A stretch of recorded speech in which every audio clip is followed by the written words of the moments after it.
AP EAMCET 2025కి సంబంధించి MPC counselling నిన్న మనకి ఫస్ట్ ఫేజ్ సీట్ అలాట్మెంట్ అయితే రిలీజ్ చేశారు కదా.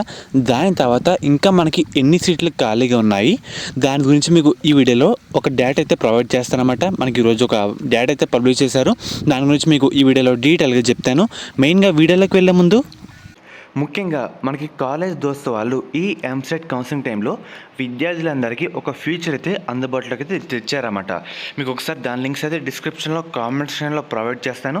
అది ఓపెన్ చేసిన తర్వాత మనకి ఈ విధంగా ఫార్మేట్ అయితే రావడం జరుగుతుంది. ఇక్కడ ఏపీ కౌన్సిలింగ్ గైడెన్స్ గ్రూప్స్ అని ఉంటుంది అన్నమాట. 3, 4, 5 ఇలా మనకి కొన్ని గ్రూప్స్ అయితే ఉంటాయి. ఇదొక గ్రూప్లో అయితే జాయిన్ అవ్వండి. మనకి అన్ని వాటిలో సేమ్ కంటెంట్ అయితే ఉంటుందన్నమాట. దీంట్లో మనకి ఎంసెట్ అప్డేట్స్ కానివ్వండి, లేదంటే ఎంసెట్ సంబంధించి ఇంపార్టెంట్ ఇన్ఫర్మేషన్ వీళ్ళైతే ప్రొవైడ్ చేస్తుంటారు. కాబట్టి మీకు ఈ టైంలో చాలా హెల్ప్ అవుతుంది. అందరూ జాయిన్ అయితే అవ్వండి. ముఖ్యంగా మీరు ఒకసారి స్క్రీన్ మీద ఆర్టికల్ చూస్తున్నారు కదా. మనకి ఫస్ట్ ఫేజ్లో టోటల్గా 1,18,525 సీట్లు అయితే భర్తీ అయితే కావడం జరిగింది. ఫిల్ అయినాయి అన్నమాట ఎన్ని సీట్లు. ఇంకా ఎన్ని సీట్లు ఖాళీగా ఉన్నాయంటే 33,721 సీట్లు అయితే ఖాళీగా అయితే ఉన్నాయన్నమాట. ఎవరైతే సీట్ వచ్చిన విద్యార్థులు ఉంటారో వాళ్ళసరికి ఈ నెల 26వ తారీఖు లోపు కాలేజీలో రిపోర్టింగ్ అయితే చేయాలి. వచ్చే నెల 4వ తారీఖున మనకి క్లాసులు అయితే స్టార్ట్ చేస్తారన్నమాట. ఇప్పుడు ఒకసారి డేటా అయితే చూపిస్తాను. ఒకసారి ముఖ్యంగా మీరు ఒకసారి స్క్రీన్ మీద చూస్తున్నారు కదా. మనకి టోటల్గా యూనివర్సిటీ కాలేజ్ సంబంధించి మనకి టోటల్ 7,708 సీట్లు అయితే ఉన్నాయి. టోటల్గా భర్తీ అయిన సీట్లు 6,860 సీట్లు అయితే భర్తీ కావడం జరిగింది. ఇంకా ఎన్ని సీట్లు ఖాళీగా ఉన్నాయి ఫస్ట్ కాలం చూస్తున్నారు కదా.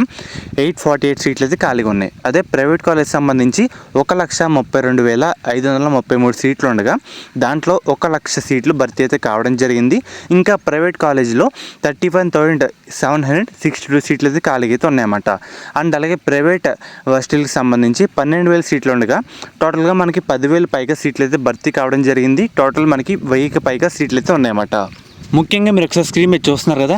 రాష్ట్ర వ్యాప్తంగా 41 కళాశాలలో 66 బ్రాంచ్లో ఒక్క విద్యార్థి కూడా చేరలేదు. వీటిలో కోర్ ఇంజనీరింగ్ బ్రాంచ్లే ఎక్కువ ఉన్నాయన్నమాట. అది కూడా సివిల్, త్రిబుల్, మెకానికల్ లాంటి బ్రాంచ్లు ఎక్కువ ఉన్నాయి. అండ్ అలాగే మెయిన్గా ఒకసారి మీరు స్క్రీన్ మీద చూస్తున్న డేటా ఇందాక చూపించాను కదా, అది ఇది రెండు సేమే. ఒకసారి ఇది కూడా వెరిఫై చేసుకోండి.